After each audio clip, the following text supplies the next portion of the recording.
سورہ شعراء میں اللہ جل وعلا ارشاد فرماتا ہے یوم لا ينفع مال ولا بنون الا من اتى اللہ بقلب سلیم، جس دن نہ مال کام آئے گا نہ بیٹے کام آئیں گے مگر وہ جو اللہ کے حضور حاضر ہوا سلامت دل لے کر۔ اگر آخرت میں مردہ دل لے کر اللہ کی بارگاہ میں حاضر ہوئے تو تباہی اور بربادی کے علاوہ کچھ ہاتھ نہیں آئے گا، نہ اولاد کام آئے گی نہ مال کام آئے گا۔ کامیاب وہی ہوگا جو اللہ کی بارگاہ میں زندہ دل لے کر حاضر ہوگا، یعنی گناہوں سے پاک اور محبت اور معرفت الہی کے نور سے منور دل لے کر جو بارگاہ خداوندی میں حاضر ہوگا کامیاب وہی ہوگا۔ آؤ میرے احبہ، آج عید سے پہلے ہی ایڈوانس میں تمہیں عیدی کے طور پر ایک انمول تحفہ دیتا ہوں۔ اگر یہ تحفہ قبول کر لیا تو قیامت کے دن تمہارا دل مردہ نہیں ہوگا، تمہیں اہل دل کے ساتھ اٹھایا جائے گا، دل والوں کے ساتھ اٹھایا جائے گا، تمہارا دل زندہ ہوگا۔ سنن ابن ماجہ کی حدیث ہے، میرے آقا صلی اللہ علیہ وآلہ وسلم نے ارشاد فرمایا، جس نے عیدین کی رات یعنی عید الاضحیٰ کی رات یا عید الفطر کی رات یعنی عید سے قبل رمضان المبارک کی آخری رات جس نے حصول ثواب کے لیے قیام کیا، اسے اللہ کیا مقام عطا فرمائے گا؟ اس دن اس کا دل مرے گا نہیں جس دن لوگوں کے دل مر جائیں گے۔ محترم احبہ، اگر آخرت میں قلب میت نہیں، مرا ہوا دل نہیں، زندہ دل لے کر اللہ کی بارگاہ میں حاضر ہونا چاہتے ہو تو چاند رات کی قدر کرو۔ جو اللہ کی عبادت اور یاد الہی کے ذریعے اس چاند رات کی قدر کرتا ہے تو پھر یہ چاند رات اس کے دونوں جہانوں کو چار چاند لگا دیتی ہے۔ لوگوں نے اس مبارک رات کی اہمیت کو سمجھا ہی نہیں ہے۔ کس قدر محرومی ہے ان نادانوں کے لیے جو دونوں جہانوں میں دلوں کو حقیقی زندگی دینے والی اس مبارک رات، اس چاند رات کو شاپنگ مالز اور مارکیٹ پلیسز میں اور بازاروں کے غیر شرعی اور مخلوط ہجوم اور مجالس میں ضائع کر دیتے ہیں۔ انہیں اپنی محرومی کا اندازہ ہی نہیں ہے۔ حضرت عبداللہ ابن عباس رضی اللہ تعالیٰ عنہما سے مروی ہے کہ جب عید الفطر کی مبارک رات آتی ہے تو اسے لیلۃ الجائزہ یعنی انعام کی رات کہا جاتا ہے۔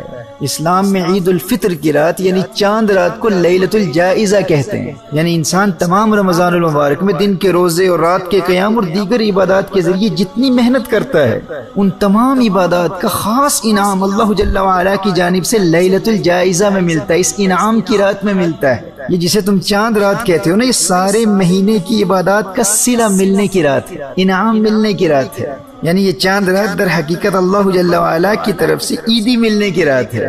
اس رات براہ راست اللہ کی بارگاہ سے عیدی ملتی ہے۔ اور عیدی کی ایک صورت یہ بھی ہے کہ اللہ جل وعلا اپنی معرفت کے طلبگاروں کے قلوب کو ایسا منور کر دیتا ہے کہ ان دلوں کی پھر کبھی موت واقع نہیں ہوتی، وہ اس دنیا میں بھی زندہ رہتے ہیں اور آخرت میں بھی زندہ رہتے ہیں۔ دیکھیے، جب عید آتی ہے نا تو لوگ اپنی اپنی حیثیت کے مطابق عیدی دیتے ہیں۔ کوئی خاندان کا بڑا شخص ہو، کوئی معروف شخص ہو، کوئی امیر یا کوئی سخی انسان ہو تو وہ اپنے مقام و مرتبے کے مطابق عام لوگوں کی بنسبت زیادہ عیدی دیتا ہے۔ تو بھائی اس کا کیا مقام ہوگا جسے اللہ کی بارگاہ سے عیدی ملتی ہو، جسے اللہ خود عیدی دیتا ہو۔ اب چھوٹے بچوں کو شوق ہوتا ہے نا کہ فلاں انکل گھر آئیں گے تو ہمارا اس وقت گھر میں موجود ہونا ضروری ہے کیونکہ ان سے بہت عیدی ملے گی۔ لیکن جب وہ انکل گھر میں آئیں اور اس بچے کو ان کے آنے کے وقت کا علم بھی ہو لیکن عین اسی وقت وہ بچہ گھر سے باہر بازار میں کہیں گھومنے کے لیے چلا جائے تو اسے گھر لوٹنے پر پھر کتنا افسوس ہوگا کہ وہ باقی بچوں کو عیدی دے کر چلے بھی گئے اور میں گھر میں موجود ہی نہیں تھا۔ تو میرے دوستو، پھر اس سے بڑھ کر محروم کون ہے جو یہ جانتا ہے کہ اگر چاند رات اللہ کی عبادت میں گزار دی تو چاند رات اللہ کی رحمتیں اس کی عبادت گاہ میں اسے عیدی دینے کے لیے آئیں گی، لیکن یہ نادان انسان اسی چاند رات کو شاپنگ مالز میں، دوستوں یاروں کی فضول صحبتوں میں، بلکہ حرام کاموں میں برباد کر کے اللہ کی عیدی سے محروم رہ جاتا ہے۔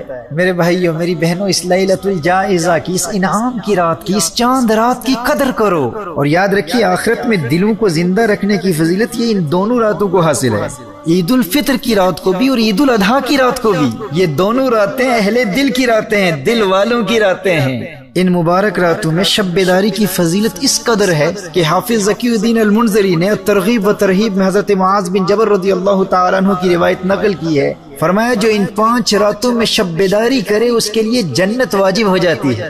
ذی الحجہ کی 8ویں، 9ویں اور 10ویں راتیں، یہ 3، اور چوتھی عید الفطر کی رات، 5ویں شعبان المعظم کی رات جسے ہم لیلۃ البراء یا شب برات کہتے ہیں۔ اس روایت سے یہ بات روز روشن کی طرح واضح ہو جاتی ہے کہ جو چاند رات شاپنگ سینٹرز کی بجائے عبادت میں گزارتا ہے اسے پھر اللہ کی بارگاہ سے عیدی ملتی ہے۔ اور وہ عیدی کیا ہے؟ اللہ دلوں کو دائمی زندگی بھی دیتا ہے اور عیدی میں جنت بھی عطا کر دیتا ہے۔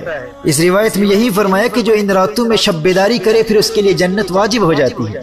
لہٰذا محترم احبہ اس خاص رات کو فضول کاموں میں ضائع نہ کیجیے گا۔